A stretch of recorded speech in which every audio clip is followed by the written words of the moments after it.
Hey, this is Cameron, and welcome to the practice log. Well, we got another night session ahead of us, so you know what that means. We're gonna be practicing. Alright, let's make our way to the chair. I'll see you there. Oh man, what a day it's been. I'm ready to unwind and, get into some practice. Oh, I see some birds flying around outside. Yeah, guys, my channel's gotten to a point. I think it's time I get a little more formal with you. Well, not from this. I'm putting this on because I'm about to go get some beer. I need to go outside. I know, it's unfortunate, but it is a Thursday night. Oh, if my calculations are correct, this is Monday. It's the weekend has happened for you. Happy Monday. I need to get some beer. So, I'll be back. I don't have a gimmick this time. I'm so disappointed in you. I'm gonna go get drunk. You think about what you did. I will return with a sixer, and then I will be able to face you.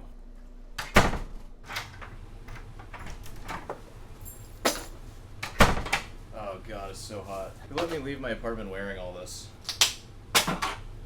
The place I usually get beer from is closed for some reason. Oh, I got Voodoo Ranger, you know the deal. Move over Sierra Nevada. Oh god, what a journey. Well, I guess I went on a 30-minute walk to get this. Man, that was kind of a waste of time. I'm all sweaty now. I hate walking around the city at night. I hate it so much. When I got to the gas station that I bought this beer at, the cashier was like handing it to me back, like when it was in the bag. Our fingertips like touched for a moment, and she went like that, like shook it off. Yeah, which, like, fair enough. And it's not like I'm trying to, like, touch fingers with people. Like, I don't like it either. She seemed, like, slightly embarrassed about her reaction, too. I don't think she meant to do it. I think it was just, like, honest. Just like, ugh. That's a sobering reminder that I should just never leave this apartment. This is, like, my bell tower, I guess. Oh, it's church time. Don't look at me. I'm a freak. So, this first drink goes out to that event that happened while I was buying this. Oh man, so what are we doing today? I don't think today's a chair session, because I'm ready to go ahead and get to it. But, man, I've had some, like, kind of bad practice sessions in a row recently. I really need to step my game up and, like, actually get some stuff done. Movement 2 was, the Morel Sonatina, Capriccio Arabe, Julia, Florida. I need a new song. I think I'm gonna pick a new song. Not tonight. I think maybe tomorrow night I'm gonna pick one. But we're gonna get to all that. Okay, let's go ahead and do it. I'm gonna go to the piano bench. I'll see you there. Alright. Back to my destiny. I'll see you on the other side. It's kinda ominous.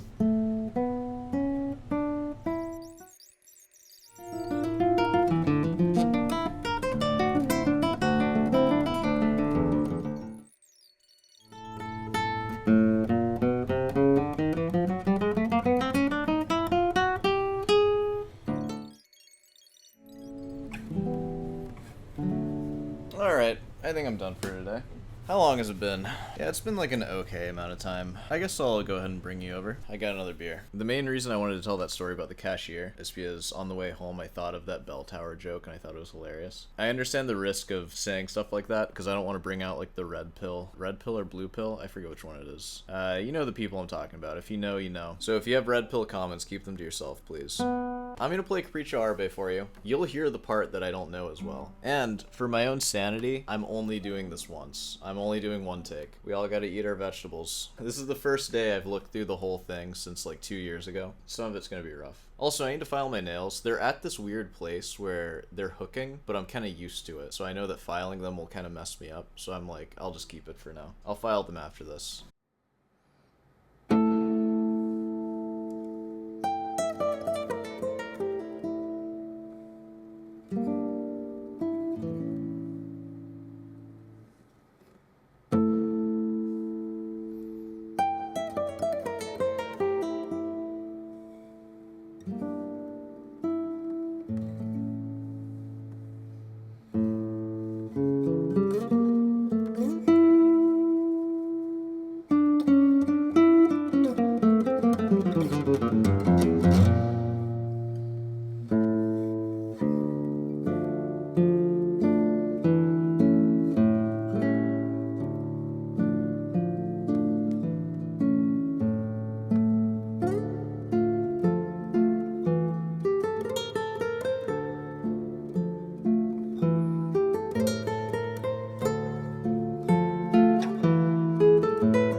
We made it through it.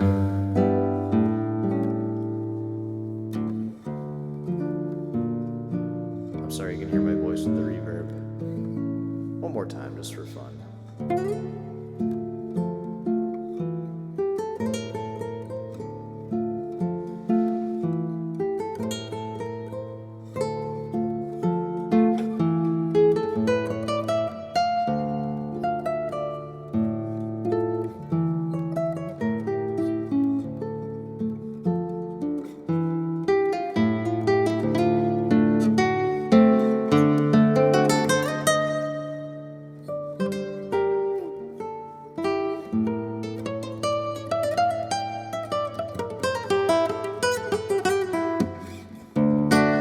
God, D major. Ended on that. I ain't finishing it. It sucked, I know. Oh, should I have just finished it? Sorry. That's not the last time you're gonna hear it. I know. I'm sorry. I disrespected the piece at the end there. I mean, I was already freaking talking. Imagine doing that in a recital. Just give it a couple more times, and I'm sure I'll be a lot more comfortable with it.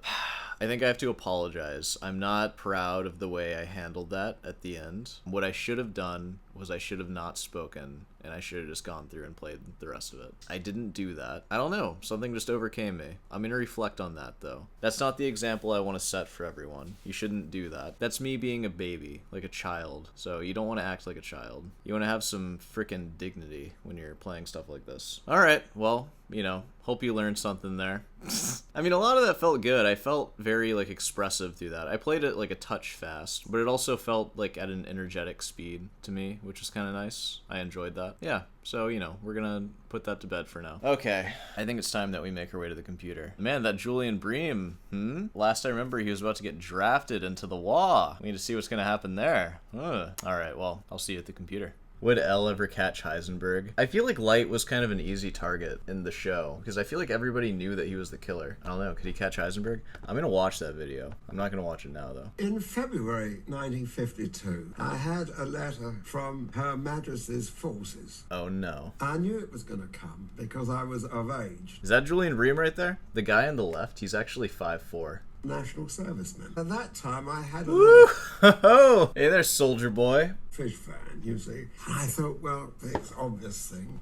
Dude, he knew. Julian knew what he was doing, man. To throw the lute and the guitar in the back and drive down to register in my unit. And when I got as the loot boy. I'm the loot boy in the barracks. Entrance to the army headquarters, there was the guard room, and a man came out in uniform, naturally, and looked very stern. He said, "What are you doing here?" And I said, "Well, I've come to report." "I've come with my loot. I've come to report." It's like, go home, dude. He said, "Report in that?" Was he wearing, like, court gesture garb, holding his loot? "In that?" He did rather rudely to my nice old van. And I said, "Yes." "Get it off the premises," he said. So I said, "Well, where am I going to put my lute and guitar?" "Lute and guitar? What has that got to do with the bloody army?" Yeah. And I said, "Well, they're my instruments. Get them off the premises." It's like, dude, we drafted you to die. Like, what are you doing? Bring no possessions, know what I'm saying? Sorry, everyone. So I drove down to the town and had the vehicle garaged with my lute and guitar inside. Well, I had a terrible time, I have to say, for the first couple of weeks in the army because... Oh, did you? With your soft little hand, you couldn't do the jump, the long jump? The Was that Julian right there?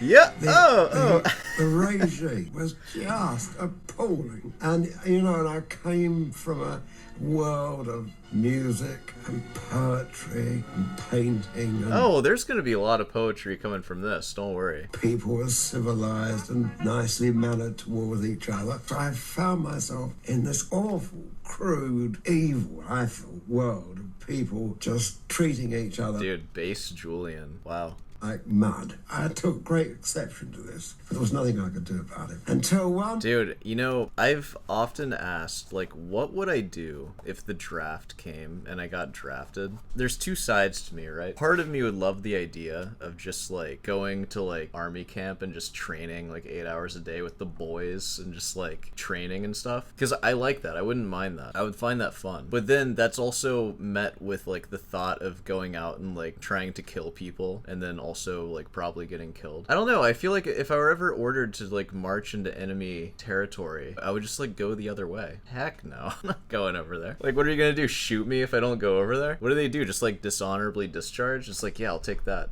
sure. Like, it's better than dying. Like, you really need me to kill that person that bad? No. That's just how I feel. You can write whatever you want in the comment section about it. I was on bayonet practice. Uh-oh. And the whole of our platoon was in line, and we all had fixed bayonets on our rifles. And then we were told to run, which we did, and then to drop, which we did on the ground. And See, that sounds like a blast. Like, I would love doing that. Like, activities, you know? Like, activities are fun. All right, run! All right, drop! It's like, all right, cool. Like, I'm totally down with that. It's just when they're like, all right, now go kill him. It's just like, what? No, I don't want to do that. I just want to play. Chap next door to me, his bayonet just went underneath my hand because it was at an oblique angle. And I was so terrified of this that I broke down into tears. Oh, Julian. Oh, man. You sweet little boy. Oh, man. In the army, you're not supposed to cry. I mean, why not? Why can't you cry in the army? We all gotta cry. And if you do, you're hit, because if you start doing that, probably half the regiment will start crying, you know, and because it's no good. Wow. I managed to get into an army band. That's my only hope. Except you gotta be a jazzer nowadays to get into the army band. Oh my god. That's all of our only hopes. Well, you think you're gonna do well in the military? Yeah, you better hope you get in that army band. A classical guitar is not exactly the ideal instrument on the march. Just make it work, man. You might have to use the dreaded strap. And I was terribly nervous at my interview because I thought that, you know, my entry into the band would be refused because I couldn't play the clarinet or the flute or that sort of thing. He did mention that, you know, they got a dance band when I play the jazz guitar, and I said, yeah, I could. Yeah, I'll do anything. Sure. Yeah, I might play the clarinet if that's my only option. I could learn it really quick, probably. Still do that. He said, well, Sonny, go down the store. There's a very good guitar in the stores. You can have that. So I duly went down the stores, and there was a very good Epiphone guitar. Yeah, dude, Epiphone. That's a fine guitar. That was my first guitar. Very soon I had an electric magnet put under the strings and an amplifier, and I was away. I was playing electric guitar. Dude, you installed your own pickup? That's crazy, man. Rather enjoying it. Hadn't played it for many years. Julian managed to stay in touch with the classical world, even given concerts in Europe. In Paris, he met Ida Presti and Alexandra Lagoya, but his most fateful encounter occurred in Suffolk, England. I was invited to the Aldeburgh Festival to play the guitar with an ensemble called the London Harpsichord Ensemble. And I got here in the afternoon and we rehearsed. Oh, wait, I think we're past the military right now. All right, so now we're talking about a whole new concert. This is kind of another cliffhanger because they're making like a big deal about it. So I assume something big's going to happen in this concert. Well, in this one here. I feel like enough was said in this one that we can kind of chew on that for a while. We'll hear from Julian next week. Yeah, I think I'm ready to call it a day. It's 11:40. It's getting pretty late. I've been working all day. It's been crazy. I'll see you in the outro. Hey, well, you know, if you made it this far, be sure to subscribe and leave a like. And hey, want some guitar lessons? I offer those, so feel free to ask me about that. Email's in the description along with some info on it. And, of course, if you have a comment question, feel free to leave that, and I will answer it in the chair at some point. You see the chair. I sit there in the beginning. I'm getting a little tired, so I'm gonna call it here. Hope you're having a good day, and I'll see you tomorrow.